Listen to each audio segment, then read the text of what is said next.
Nice job, Sean. Good post. Hey guys, I'm here with Shondo, and I've got my Canon 1D Mark III today. So I'm going to do a series of videos. I'm going to talk a lot about the Canon M50 because I have a Canon M50 now. It's what I've been using to shoot most of my videos on, and it is the greatest video camera I've ever owned. I love this thing. I can't show you what it looks like right now because I'm recording this video, but I can take a picture of it. So,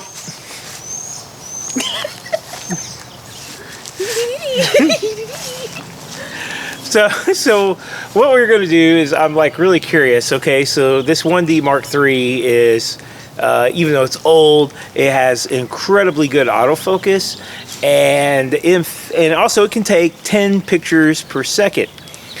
Or more, I think about 10. Now the Canon M50, I think it can do even more. Since it doesn't have a mirror, it's mirrorless. I thought, what would be interesting? Could it be a better sports and action camera? Could it be better for sports and action than the 1D Mark III, this big old heavy professional camera? So I thought we'd do a little test and check it out. So I'm going to have Shauna, she's very active right now, and I'm going to have her walk by, and we're going to take some pictures as she walks by, and we'll see how many are in focus on the Canon 1D, and then we'll do the same thing with the Canon M50, and we'll see how many of them are on focus. Let's go. Okay, right down the path. Right down the path? Yeah, just walk down the path. Here? Well, we won't know till we actually go look at the pictures, but it looked like most of them were all in focus. It's hard to tell on these screens, so we'll check inside. I got one question though. Sean, where'd you learn to walk like that? Walk like that? Walk like that? On Electric Avenue, of course. Oh, I didn't know you were going to say that. Yeah. I come up with those all the time. Turn my camera on.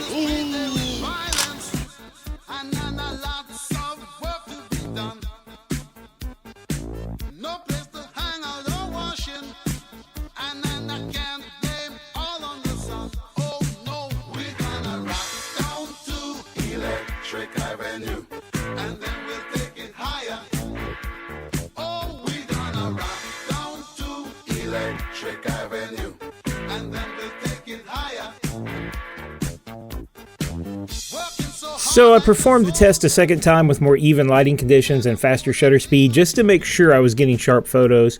And what I found is that the 1D Mark III's photos were all acceptably sharp. There were really none that were totally out of focus, but a lot of them weren't tack sharp. Every now and again, like it would do one really tack sharp one and then 3 or 4 that were just slightly out of focus. I went through and counted each one, and I counted about 7 that I thought were too out of focus.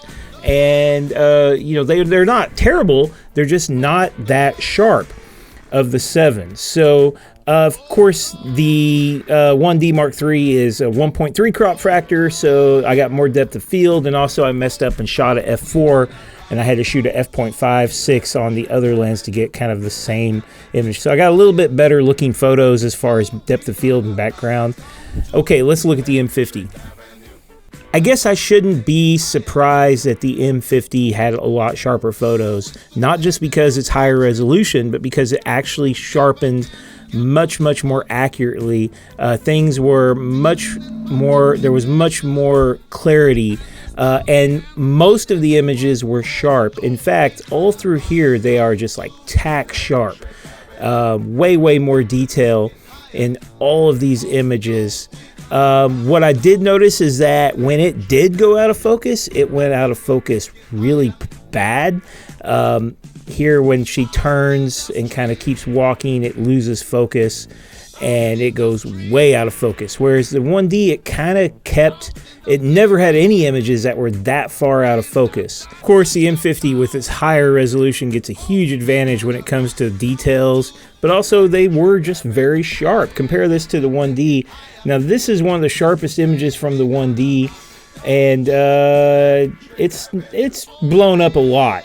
I need to mention just how good the live view eyepiece was on the M50. It was really good. It was really fast to update, and I would have no problems using it for action.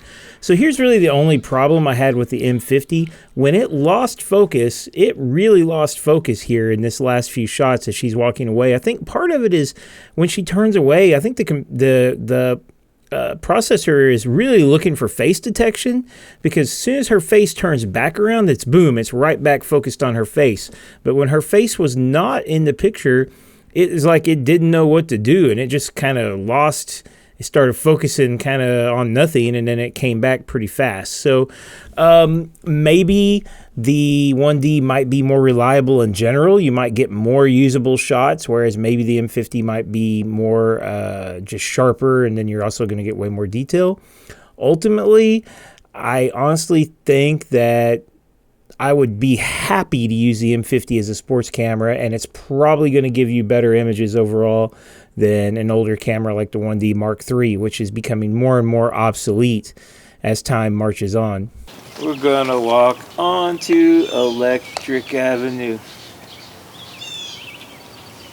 Yeah, we really got to get out more.